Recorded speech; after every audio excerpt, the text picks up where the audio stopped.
Umum mengetahui bahawa perniagaan bengkel makin hari makin banyak disebabkan oleh permintaan yang tinggi. Ada yang menunjukkan keberhasilan dan ada juga yang hampir muflis disebabkan oleh beberapa perkara. Yang pertama ialah pengurusan stok yang tidak teratur. Ini menyebabkan bisnes owner menjadi keliru kerana terlalu banyak komponen yang perlu diingat. Yang kedua ialah sebut harga tanpa periksa. Ini menyebabkan pelanggan akan menambah wang tambahan jika ada kerosakan yang lain semasa kerja membaik pulih dijalankan. Owner boleh dianggap tidak profesional dan kompetensi mekanik akan dipersoal. Yang ketiga ialah kira secara cincai. Sikap owner yang terlalu baik hati dan pemurah boleh menyebabkan kerugian terhadap bengkel kerana owner tidak mengambil kira kos, untung dan rugi.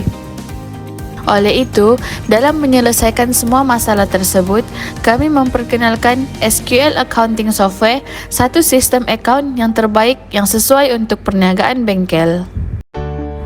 SQL Accounting Software membantu owner menguruskan stok dengan lebih cekap. Seperti yang kita tahu, bengkel mempunyai banyak item di mana dalam setiap item terbahagi kepada beberapa jenis. So, untuk mengurangkan risiko kekeliruan terhadap item tersebut boleh disimpan dalam satu grup yang sama. Untuk mencipta grup, klik pada Maintain Stock Group, seterusnya letak nama grup serta letak description. Selepas itu, tekan Save. Untuk memasukkan item pula, tekan pada Maintain Stock Item. Letak nama item dan description. Di sini, anda boleh letak sama ada guna barcode atau abjad, ikut keselesaan masing-masing. Selepas itu, masukkan item ke dalam grup yang baru dicipta tadi. Masukkan unit dan masukkan harga. Di sini, anda boleh masukkan kos anda juga. Selepas itu, tekan save dan item anda telah wujud dalam sistem. Okey, sekarang kita beralih kepada fungsi yang lain iaitu cash sales dan juga invoice. Cash sales merupakan satu transaksi perniagaan di mana pembeli membayar barangan secara terus agar pembeli tidak menanggung hutang lapuk. Katakan ada customer yang ingin membeli part dan bayar sekaligus, owner boleh buka cash sales. Tulis nama customer dan pilih kod item yang ingin dibeli. Setelah itu, semak details. Di sini anda boleh berikan diskaun juga. Setelah selesai, klik save dan kemudian pilih payment method. Print receipt dan beri kepada customer sebagai bukti pembelian. Seterusnya adalah invoice. Invoice merupakan satu transaksi perniagaan yang meminta bayaran daripada pelanggan untuk perkhidmatan yang diberikan.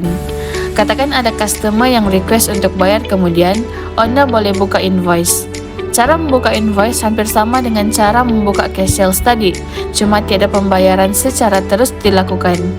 Invoice ini akan diberikan kepada customer beserta dengan details barangan dan amount yang perlu dibayar.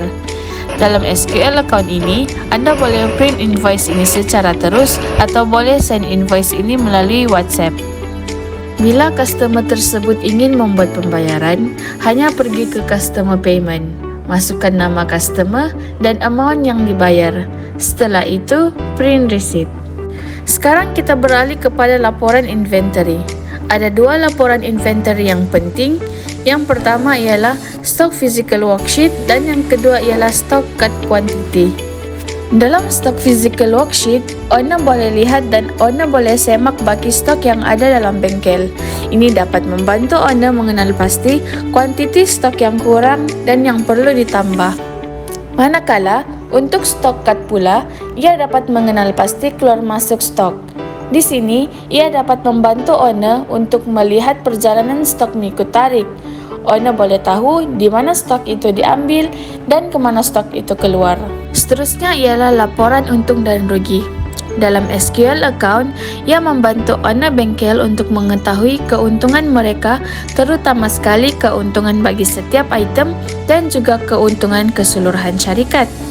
Untuk melihat keuntungan bagi suatu item, tekan pada Print Profit and Loss by Document. Di sini, owner boleh lihat secara jelas jumlah jualan, jumlah kos dan jumlah keuntungan yang mereka dapat bagi setiap item.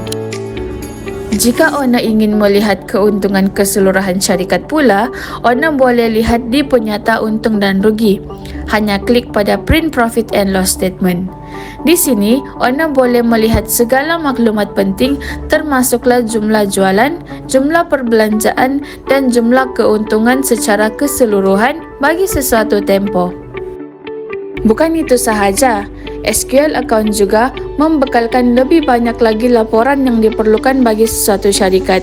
Ada lebih daripada 500 laporan yang lain. So, wujudkan suasana kerja yang lebih produktif dan efisien dengan SQL Accounting Software.